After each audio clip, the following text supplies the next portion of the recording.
Hey guys, in this video we're taking a look at the MicroFreak from Arturia.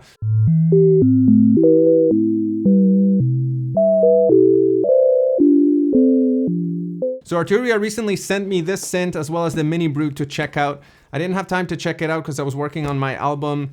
But now let's take a look at it. I'm just gonna go over the front panel very quickly, give you an overview. Maybe we'll browse through some presets and I'll kind of just share my opinion as I'm auditioning some sounds. All right, off the bat, in the box, what you get is the synth itself. You get these adapters to get standard MIDI DIN because on the back of the unit, you have these 3.5 mil connectors instead. And then you get this giant power brick, which I'm not going to be using because you can actually power it via USB, which is kind of cool. All right, so here's the synth itself. If we just look at it from a physical standpoint, it's a fairly compact synth, if you can see, comparing to the size of my hands.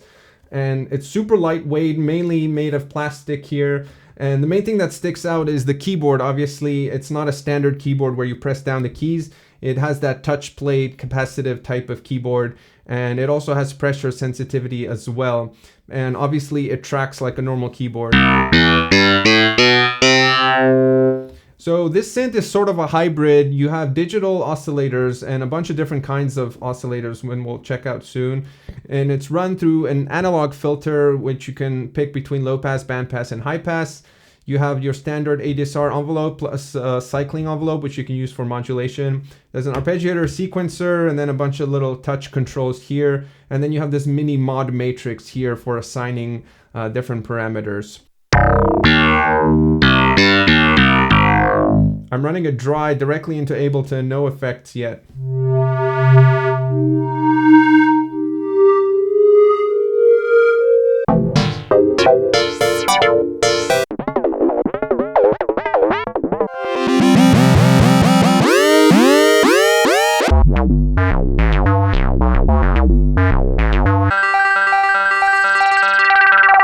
And you can see here the paraphonic light is switched on. I forgot to mention that it's a paraphonic synth, so you can set it so that you have 4 different voices. But obviously, as it's paraphonic, it's all get run through the same filter and envelope generators. And here we can see the speech synthesizer, which is one of the available oscillators. 4, 1, 2, 3.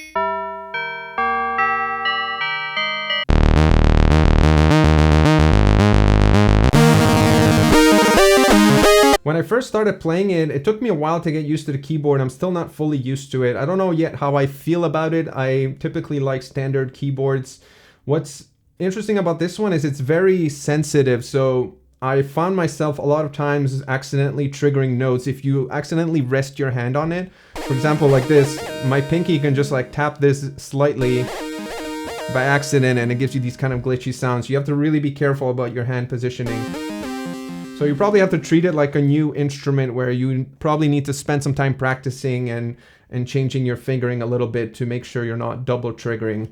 Typically you would do things like sliding, but here you have these little plastic ridges in between each key, which kind of, you can still do the sliding thing, but it's a bit annoying on the finger because you keep hitting the ridges. So you kind of lose some of that like gliding feature like you can do on the Volcas. Incidentally, speaking of ribbons, you have this little pitch controller here, which is also just a smooth sliding ribbon. And you can also change the modes of this to control the sequencer and some other stuff. I kind of wish this was freely assignable. I don't think it is from my knowledge. So you can't assign this ribbon to control just different parameters.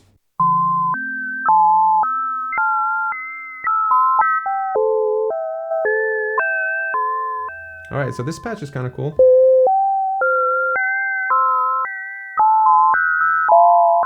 You can change the octaves here.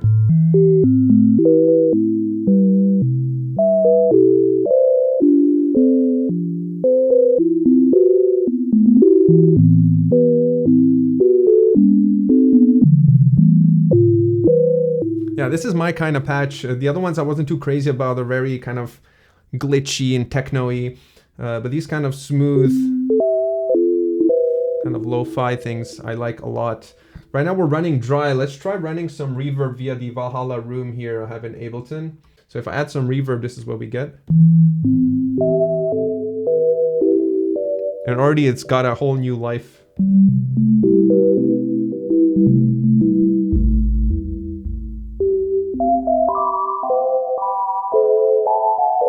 I'm gonna turn off the reverb. Let's continue browsing. So here you can see the sequencer in action.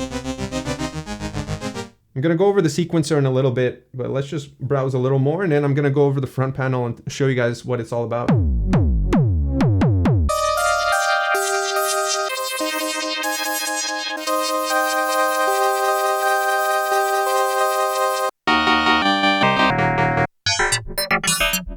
So as you can probably tell by now, it's a very kind of obviously digital sounding synth. Not that there's anything wrong with that inherently, but it's definitely more on the kind of lo-fi quality. I don't want to draw any huge conclusions just yet until I've spent a lot more time with it to kind of find its quirk. That's what I like to do with new synthesizers, at least ones that are trying to be a little different, is that they always have a nugget of something that you do uniquely that other synths don't do. And some synths require a bit more work for you to find that. Some are in your face. This one, my first impressions are like, at least browsing from the presets, I'm not like crazy impressed with the sound. And the way I judge that is obviously very subjective, but for me personally, it's usually what triggers inspiration and song ideas. That's how I usually gauge a synth. Some synths, for example, the OB6 and other synths, obviously completely different league than this, but just for an example purposes, there are some synths where you just sit down and as soon as you start playing, almost regardless of the preset, you're immediately kind of inspired and drawn into it. I didn't feel that too much with this just yet, at least in the presets I've browsed. Like one or two have caught my attention, but nothing made me go wow to the point where I would think to bring this out like solely for this purpose. But again, putting things back into context, it's important to also figure out and invest a bit of time to figure out what the strengths are of this particular synth. And I did find some nuggets as I was tweaking a bit earlier, and we're going to cover this a bit in detail, but the two things that maybe could stand out for this to be unique on its own is the speech synthesizer and the sequencer modulation. So Electron calls this parameter locking, where at every sequencer step, you can set different parameters, and almost every parameter here can be assigned to different steps of the sequencer, including the type of oscillator. So this is where I see potential for this to be unique, is that I haven't seen this in a lot of other synths where the actual type of oscillator, so you can switch from FM to wavetable to speech synthesizer in the modulation matrix or via any other parameter. So you can have an LFO change from FM to speech to FM to speech, which could result in some really interesting timbres. And I should state that you should take all my opinions with a grain of salt because I've only spent a couple of days on this synth. So these are very much just like first initial impressions. After I spend a lot more time with it, I'll probably do another video and kind of calibrate my opinion based on that. But I just wanted to share my kind of train of thought as things are popping up here. See, like patches like this I really like. But again, it's nothing special, like it's nothing that I couldn't pull up in like a soft synth or something. But I think once we get to the sequencer section, I'll show you the mod sequencer, and that's probably where more of the like unique potential lies. I should also mention that in the back you have CV gate output, so you could use this keyboard to control your modular. So in the modular, a lot of modules have this kind of touch plate interface, so this could be a good companion for your rack as well.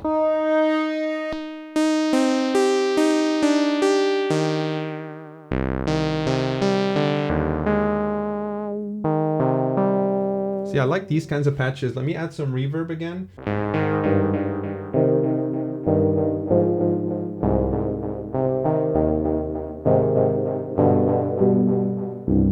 I'm still getting used to playing chords with this type of keyboard because you have to really be careful about not double triggering neighbor notes. But as you can see, running it through a nice set of effects, and these are fairly inexpensive but super high quality effects from Valhalla, already it's turning the synth into something I would actually see myself using in a song.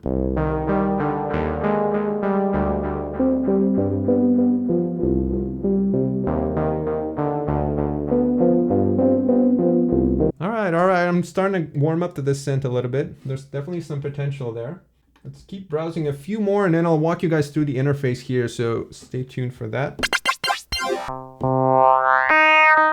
That's the interesting thing about browsing presets, is that it's very hit and miss because they're very personal. It's almost like listening to music. So depending on who designed the patch and depending on the purpose of the patch, a lot of times presets are designed to showcase what the synth can do and less to make it like a practical preset. I wish more synths had more practical presets, like sounds you could actually use right away rather than kind of demo sounds. But I can understand the reason for the demo sounds because it shows you like the extremes of what the synth is capable of. But it sometimes takes away from the inspiration.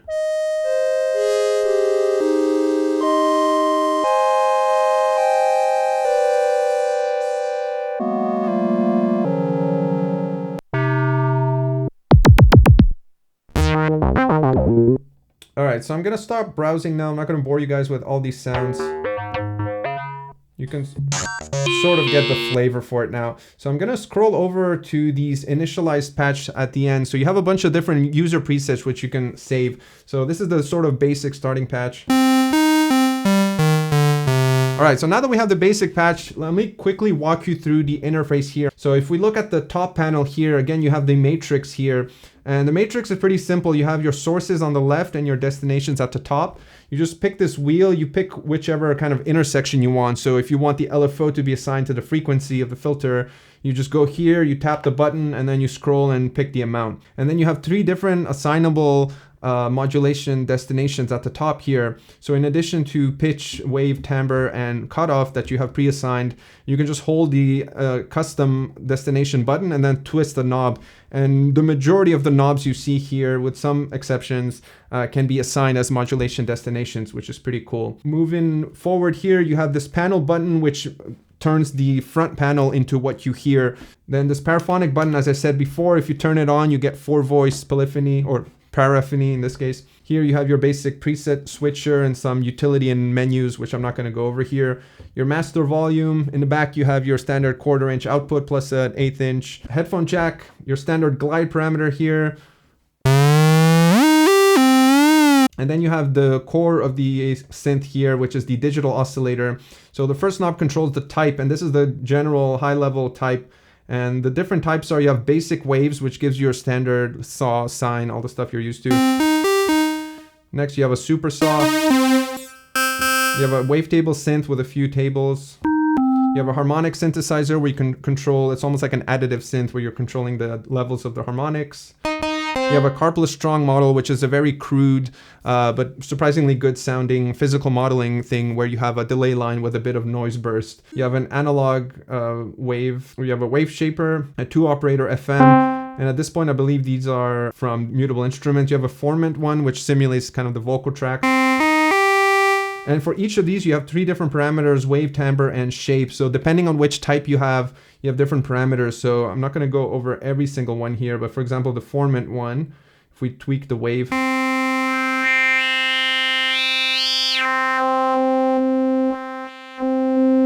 I kind of wish these knobs, these 3 here, were pots like this, because I feel like it would be easier to quickly sweep through them, but instead they're encoders, so it takes a few twists and turns to span the full range of the parameters here. All right, moving on, you have a chords thing.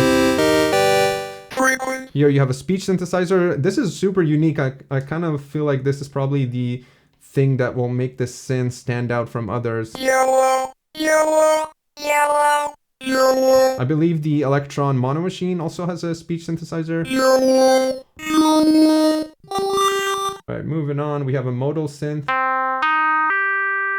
So a pretty good range of synthesizer or wave types, mainly leaning towards the digital domain, which makes sense because they're digital oscillators, but you still have your standard analog shapes if you want them.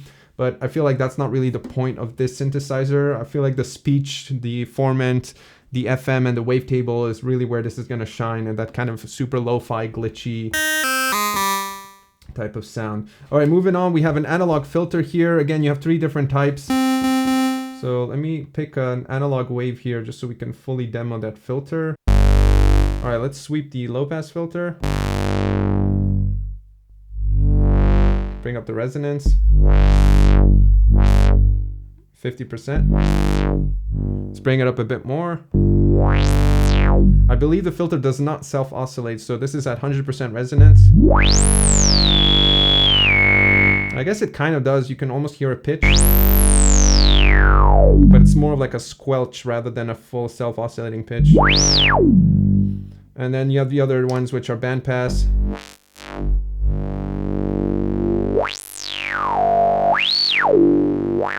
And high pass. All right, next we have this cycling envelope. So this has 3 different modes. You can have it looping or free running or just behave like a standard envelope, and you can assign this to pretty much any parameter. At the bottom here, again, you have your octave switch. So you have a shift button, which lets you access some of this blue text here, which I'm not going to go over. You have an ARP and sequencer section, pretty straightforward arpeggiator, and a sequencer which you can record in real time or in step mode like an SH-101. You have a single LFO with a bunch of different waves, sine, triangle. So let's demo that real quick and at the same time demo the mod matrix here. So let's go to our speech synthesizer and keep things interesting. 8, 8, 9, 8, 8, 7, 6, 6. So this shape parameter here controls the word, as you can hear. So let's assign the LFO to control the shape. So we can use the mod matrix here, and you can see that by default there is no shape in the destination. So we can use one of the freely assignable slots here. The way you do that, let's hold assign 1, and I'm just going to turn the shape knob here. So that'll automatically assign it to this. And then I can use this little matrix dot, and I can find the intersection between LFO and assign 1. I'm just going to push down on the button here, and then you can change the amount, either positive or negative. 3, 3, 3, 4, 5. So let's increase the rate. 0, 0, 0, 0, 2, 2, 3, 2, 1. So every time I press a key, depending on where the cycle is of the LFO, 0, 0, 0, 0, 6, 0, 0, 0. it gives me a different word. Obviously, it's a little less interesting with this. If you want more of a continuous sound, we can go back to our virtual analog. You can hear that the parameter is still controlling shape, but in this case, the shape is controlling a different type of parameter when you're in a different type of oscillator. And as I mentioned before, what's cool here is that you can actually assign the type of the oscillator to a different parameter. So for example, let's assign the type to this free cycling envelope, which I'll set to loop mode here. And then I'm going to assign parameter 2 to control the type. So now the actual type of oscillator is changing with this looping envelope here. I'm going to assign that same cycling envelope to control the cutoff of the filter here. And if I switch it to paraphonic mode.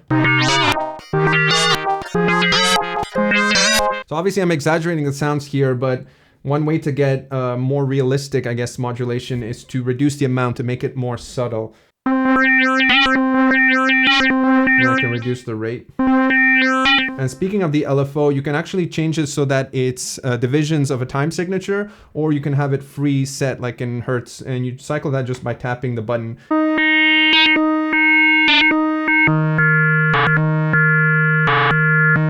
And then before I forget, when we get to the last section here, which is your standard ADSR envelope generator, which you can use to control the amplitude as well as the filter. And you have a dedicated filter amount here for that. So you can make this more into a pad sound. Oh, sorry, I keep saying ADSR, but it's not an ADSR envelope. It's an ADS envelope. So the decay and release are set by the same knob. I believe this is how the Oberheim SEM works as well. All right, so now that I've created my little patch, I'm gonna add some reverb and delay.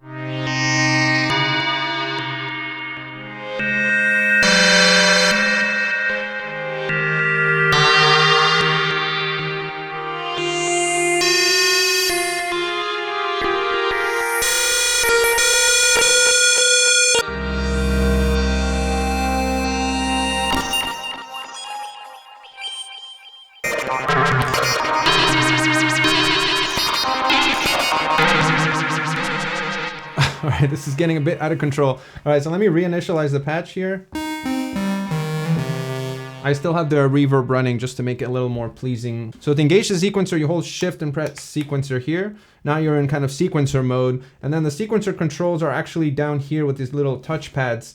So the simplest way to demo it is do a step recording like the SH-101. So you simply tap record and then you just play a little melody. You have 16 different steps to choose from.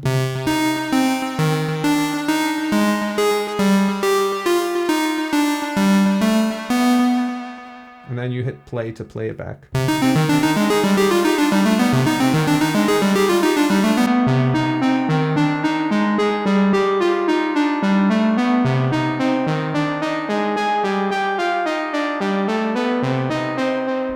What's cool is that you can tweak certain parameters and do parameter locking in real time. So as the sequencer is playing, I'm gonna hit record and then twist the cutoff frequencies. You're gonna hear that being recorded.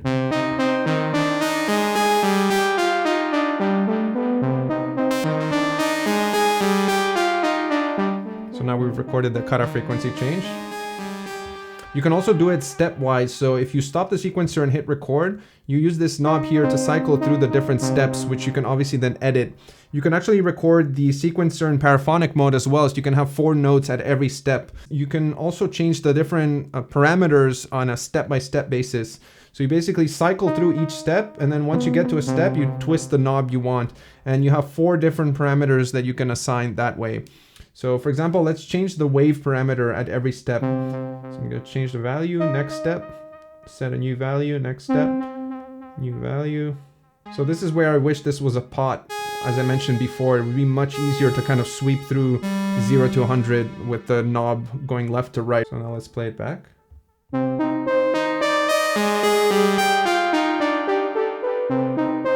That actually sounds really good.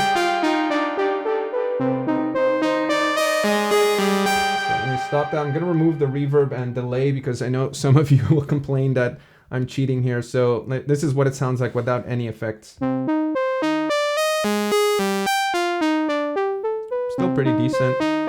One thing I wish there was, and maybe there's a way to do this that I haven't found yet, but I wish there was a way to add white noise or some kind of noise to the oscillator. So yeah, I don't know if that could be done via a software update or something, but a lot of times, at least for me, and maybe I'm alone here, but I really like noise in addition to other sounds because I feel like it makes everything sound so much warmer and softer. So yeah, just some way, maybe an extra shift plus shape or something, just to add a little bit of noise mixed in with the oscillator would be awesome.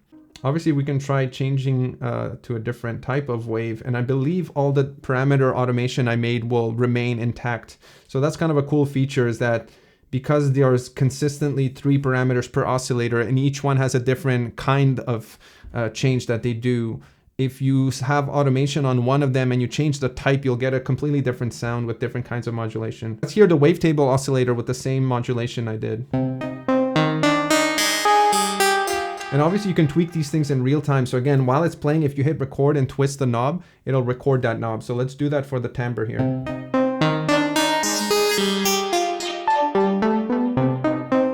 let's do the same for the shape. Yeah, this is really where the pot here would help a lot, because right now it's really hard for me to do record 16 steps in real time by sweeping the full range. I barely have enough time to twist the thing by the time it gets to the end of the sequencer. So yeah, that unfortunately I don't think can be changed in software because it's physically designed as encoders. But yeah, that's my only small gripe here, because these parameters, in my opinion, are kind of the most important for timbre control for this particular synth. So I wish that those had a little more kind of quick hands-on controls. So yeah, with these 3 automations with the wavetable synth, this is what we have so far.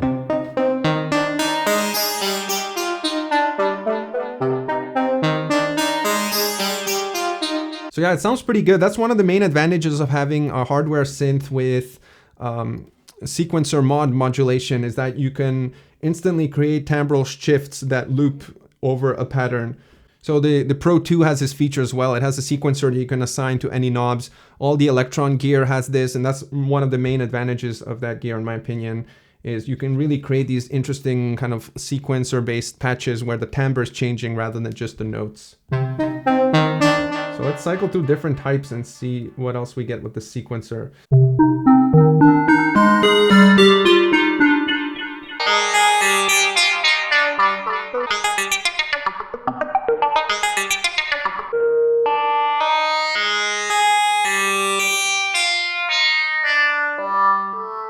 Sounds pretty good actually. So let's continue switching different types. So this is the FM one.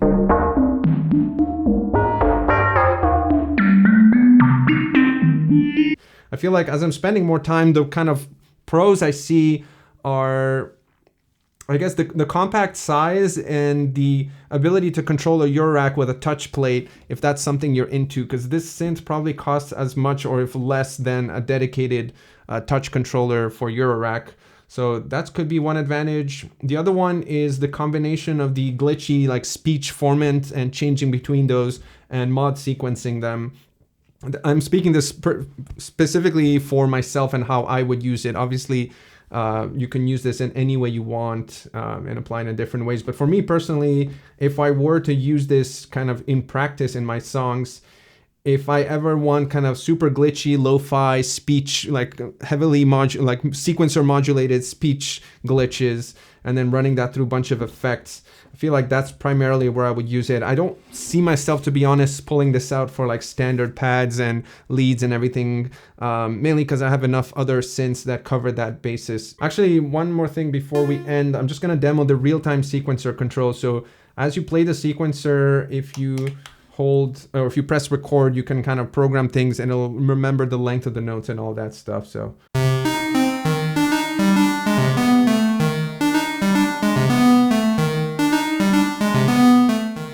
And I can switch over paraphonic mode and just keep layering additional notes. Maybe we'll go an octave higher.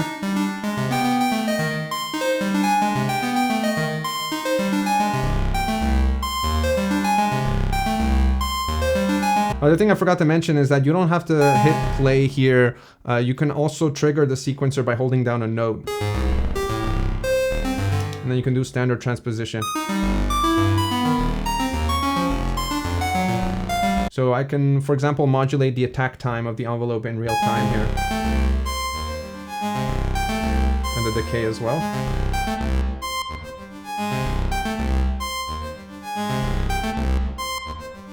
Which gives it kind of like a breathing sound.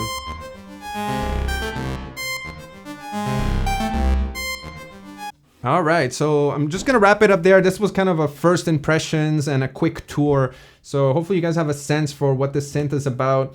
I don't wanna kind of judge it too harshly just yet until I've spent a lot more time with it. And if I can see a way I can use it for me personally in practice, that's when I'll really be able to know. So the true test of a synth is how often you take it out when you're writing music, at least for me. Only time will tell. So far, yeah, I'm kind of on the fence about it. It doesn't really inspire me too much to the point where, like, if it was stored away somewhere, I wouldn't take the time to go and get it.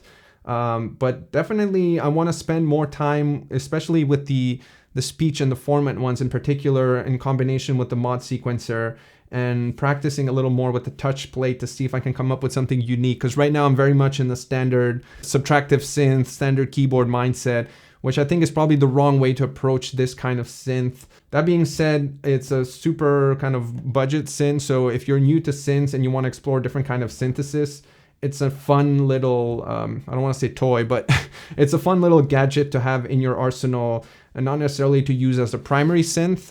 Unless you don't have a synth, then by all means use it as a primary synth. There's no reason you couldn't make a full track with the synth. I don't know if I would necessarily recommend it as the first synth, especially now that Behringer is coming out with a bunch of budget kind of clones, and there's a bunch of other soft synths that are super powerful. So there's lots of ways to get into synths if you don't have a synth yet.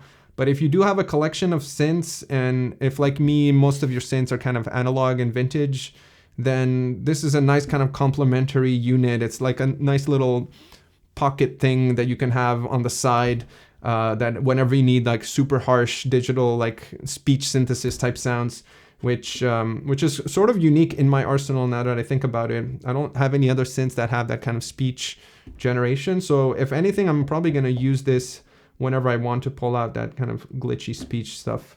Anyways, I feel like I'm rambling now. Again, I'm going to spend a lot more time before I make any kind of drastic conclusions on this synth, but so far, yeah, not a bad little synth.